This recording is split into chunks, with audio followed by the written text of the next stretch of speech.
Hi, friends, and welcome to Peace is Here. I'm your host, Avis Kalfsbeek. This is another episode in the Wolff Peace series, a journey through Robert Paul Wolff's 1966 anthology, Political Man and Social Man. In each episode, we pair one of the great political thinkers from Wolff's book with someone or some movement that lived peace as a daily radical practice. Together, they help us explore the tension between power and principle and what peace truly requires.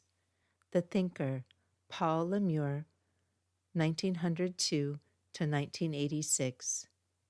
Today's thinker is Paul Le Meur, a relatively unknown French schoolteacher and philosopher whose deep personal essay, The Story of a Responsible Act, is part of Wolff's anthology.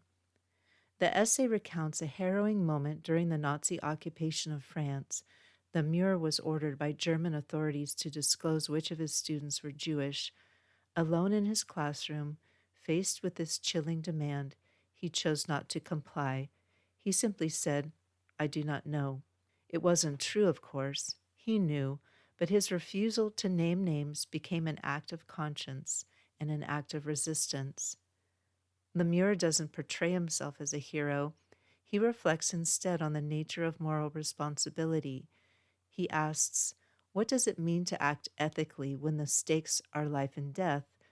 When the state demands obedience, is silence a form of peace or just another form of complicity? His story is hauntingly quiet. No banners, no marches, just one man alone with his conscience, choosing not to betray his students. Peace pairing, the people of Le Chambon-sur-Lignon. To match this deeply personal act, we turn not to an individual, but to a whole village. During the same war in the mountains of southern France, the Protestant town of Le Chambon-sur-Lignon did something extraordinary. Led by Pastor André Tracmé and his wife Magda, the villagers quietly sheltered thousands of Jews, especially children, from Nazi persecution. They offered food, forged documents, and smuggled people to safety. When asked why they risked their lives, the answer was simple: because it was right. The villagers didn't see themselves as brave. Like Le Meur, they saw their actions as ordinary decency. But that ordinary decency saved over 3,000 lives. In a time when silence was survival, Le Chambon chose to speak with actions, no announcements, just kindness forged in courage. Together, Paul Le Meur and the village of Le Chambon remind us that peace isn't always loud. Sometimes it's the quiet refusal to participate in cruelty, the stillness of conscience, the whisper of no. They teach us that to choose peace is to choose others, especially when it costs you something. Your peace questions to ponder. Big picture. When systems demand obedience, how can we cultivate the courage to dissent in ways that protect others? Day-to-day life.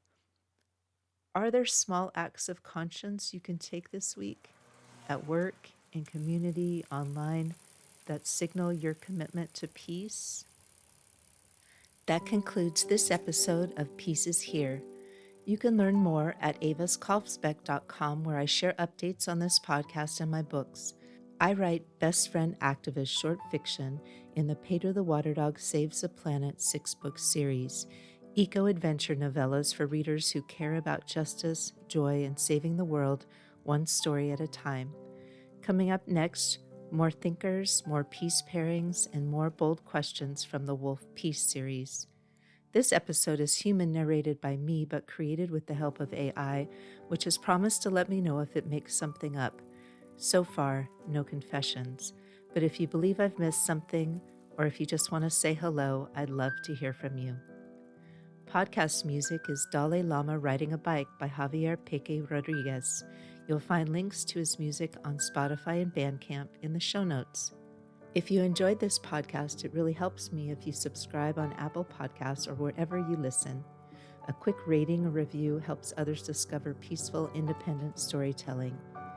And if you have a project that can use a calm, peaceful narrator, my cloned voice, Amaya Calm, is now available in the 11 Labs Voice Library.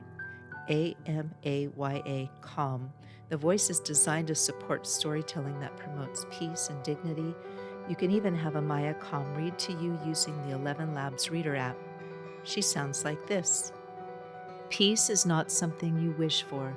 It's something you make, something you do, something you are, and something you give away. John Lennon.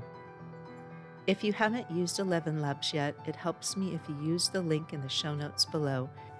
The link is try.11labs.io/peace, and 11 Labs is spelled out. I'll earn a small affiliate payment which supports my creative projects focused on peace. I'm Avis Kalfsbeek. Thank you again. Until next time, listen for the peace.